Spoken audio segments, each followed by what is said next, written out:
welcome to my channel. Welcome back if you are returning. Thank you so much for watching this video. If you haven't already, please make sure to watch the first 2 videos of this series so that you can be fully caught up. In this video, we are going to be talking about and diving into chapter 3 of The Compound Effect by Darren Hardy. This chapter talks a lot more about the importance of creating those good habits and eliminating all of those bad habits, and kind of more about how to actually dive in doing that. If you would like to learn more about the importance of creating better habits and the impact it can have on your life and kind of how to go about doing that, you can check out both of my 50-day challenge series. So we will be exploring the key takeaways from this chapter and what kind of action steps we can be taking to make this happen. But before I get into all of that, just bear with me for a quick moment as we hear a word from this week's sponsor. Spring is here, and it is time to update your wardrobe with fresh and stylish accessories. If you are looking for a gorgeous bag to elevate your look this season, Teddy Blake is the perfect brand for you. Teddy Blake offers a wide variety of luxury handbags in classic and trendy styles, crafted from the finest materials with exquisite attention to detail. These bags not only make a fashion statement, but are also durable and practical, with spacious compartments and adjustable straps to keep your essentials organized and within reach. This season, Teddy Blake is offering a spring sale of up to 90% off their collection of beautiful handbags perfect for the sunny days ahead. From chic crossbody bags to their elegant totes, their collection has something for everyone and every occasion. But hurry, because the sale ends April 2nd. Don't miss out on the opportunity to own a stunning Teddy Blake bag this spring. Visit their website to explore their collection and choose your favorite style. With exceptional quality and timeless design, their bags are sure to become your go-to accessory for years and years to come. In this chapter, Hardy emphasizes just how long it can take to change bad habits and implement good habits, how it takes a lot of time, and we need to be patient with ourselves if we ever want to see any sort of outcome. He also talks about how in this society, we are constantly stuck in an instant gratification cycle. He describes it as our need for immediate gratification can turn us into the most reactive and non-thinking animals around. So we have to do our best in order to break out of this instant gratification cycle, work for those long-term goals, but at the same time, acknowledge that it is normal and natural to fall off the wagon sometimes. I like to emphasize this a lot on this channel, talking about how we should not be striving for perfection. We're human, but the key is to stand up, brush ourselves off, and keep going. We need to reinforce our commitment and consistency and keep trying out different strategies to see what works for us. When we push through, we will receive big payoffs. We've talked about this in the other 2 videos. It is the theme throughout this entire book, but in order to seize control of our own lives, we must first master our habits. That means eliminating all of the bad ones and creating new good habits. This chapter provides a clear and concise list of actions that we can take in order to achieve this. We talked in the last chapter about how it's important to take responsibility for our actions and habits and acknowledge their impact on our lives. From there, now we must find a strong, significant motivator for why we want to make those changes. From then, we can then set an attainable goal and visualize what that success would look like.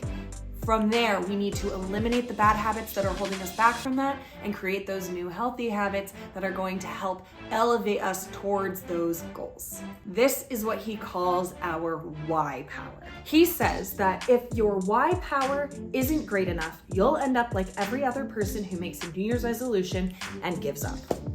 We all know that story. He gives an example of this. If he were to set a 20-foot plank on the floor and ask you to walk across it, you would do it. Now, if you set that same 20-foot plank on top of 2 skyscrapers in between, you probably wouldn't walk across them. But now, say that your child is on the other building and that building is burning and the only way to get them is walking across that plank.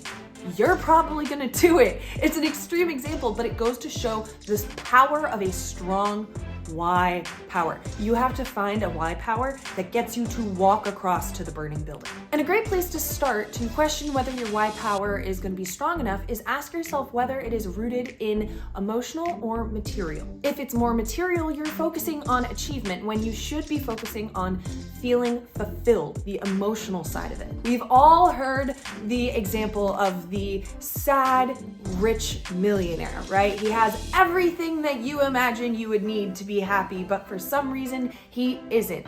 Why? Because he focused on achievement, not fulfillment. So even though he has everything in the world money can buy, he still doesn't feel fulfilled. Because focusing on achievement and not fulfillment will leave you unhappy.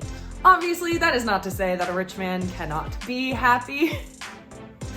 But it's a perfect example of how focusing on pure achievement and not acknowledging fulfillment will leave you unhappy. Now, Hardy then goes on to describe the best way to figure out what will make you feel fulfilled is defining your core values. This is a much larger topic, and honestly, I could make an entire video just discussing core values and what your core values are, but for now, all I will say is sit with yourself, reflect, maybe journal, figure out what your top 3 core values are. Then you can use those in approaching any sort of decision and ask yourself whether that decision aligns with those 3 core values.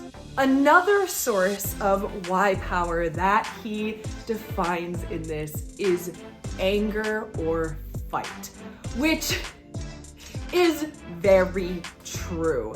Anger is a great motivator. Now, I don't love to focus on it because it is definitely coming from more of a negative place, but I am not going to lie to you. And fun little fact about me, my probably most petty quality is that I have a list of people in my mind that I cannot wait to prove wrong. People that I've come across in my life who we all know either wronged us or didn't believe in us or whatever it is, and you just know, you just want to prove them wrong through your own success. Now, that is not my main motivator. However, it is helpful on those days where I'm feeling really unmotivated. Sometimes just falling back on that mindset actually ends up helping me stay motivated and pushing me forward.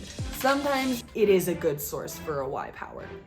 In this chapter, he talks about a lot of really great stuff, like the power of setting good goals, manifestation, attracting success, and the power of good behaviors, like we keep hearing. But I'm gonna skip ahead to where he assesses how to actually eliminate those bad behaviors in your life. When you've identified a bad habit, you have to become aware of what triggers that bad habit. In order to do that, you have to ask yourself the 4 W's. You already know them as 5 W's. Who, what, when, where, why. However, we already know who the who is. It's us. So we can get rid of that. Now we just need to know what, when, why, where. You are most likely doing this bad habit because of some sort of reward it is giving you. So what we can do is identify those triggers, eliminate those triggers out of our life to help eliminate that bad behavior out of our life, and then substitute it with a good behavior that gives us a similar reward. Therefore, getting rid of the bad one and getting in a good one that's going to help us move more towards those positive goals that we're setting. You can also decide when eliminating these bad habits, whether you want to do it instantly or more slowly over time. That's gonna depend on you and your personal preference. For you, maybe it's best to go cold turkey and just eliminate all of these bad habits right away and just jump in. But for some of you, it might be that you just eliminate 1 or 2 habits at a time. Or maybe you go even slower than that and you just go 1 mini step at a time, eliminating those triggers to slowly eliminate that first bad habit to then move on to the next one. Again, it's about what works for you personally. What works for someone else may not work for you, but this is all about finding the best results for you. So don't judge yourself on what ends up working, but whatever you pick and whatever you find works best for you, stick to it and stick to it consistently. Now, to create good habits, we have to approach it with the intention of doing it far, far, far into the future, which means first step, eliminate any barriers between you and that desired action. Make it as easy as possible to do the thing you want to do. Let's say you want to go to the gym. Go to a gym that is right by where you live. Don't make it far. Make it as close as possible so that you have fewer barriers to get there and actually doing the habit in the first place. Then focus on what that good habit is going to be adding to your life, not what it's going to be taking away. Focus on the addition, not the subtraction, which again, if you've watched my 50-day challenge videos, you will see that this is how I like to approach healthy eating. Focus on adding in the good stuff. Don't focus on restricting the bad stuff because ultimately that's just going to set you back. Focus on adding, not subtracting. And then a few more things you can do is make that change public. Post about it on social media, maybe document it the way I did for the 50-day challenge. I can speak from experience. It really holds you accountable. Making it public holds you more accountable to actually following through. Maybe even find a success buddy, someone that you're gonna check in with every single week and you're both gonna hold each other accountable towards those goals you're setting.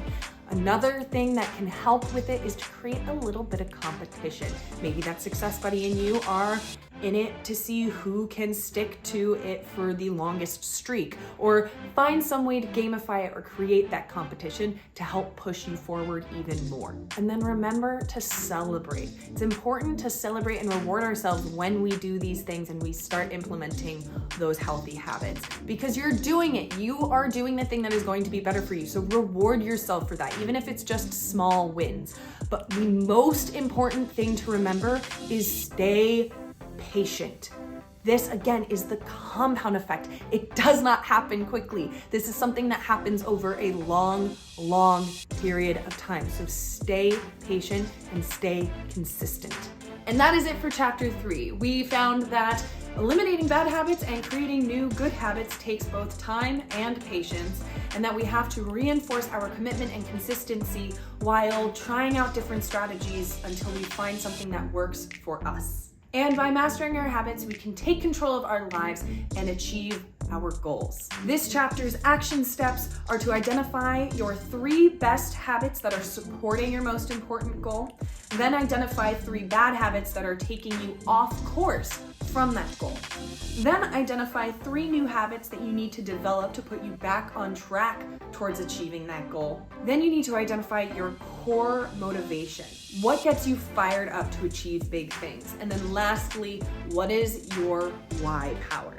That is it. Thank you so much for watching this video. I hope you enjoyed it. If you have any questions or maybe some self-discoveries you've had through watching this series, I would love to hear down below. Thank you again for watching, and I hope to see you next time. Most importantly, remember to keep smiling.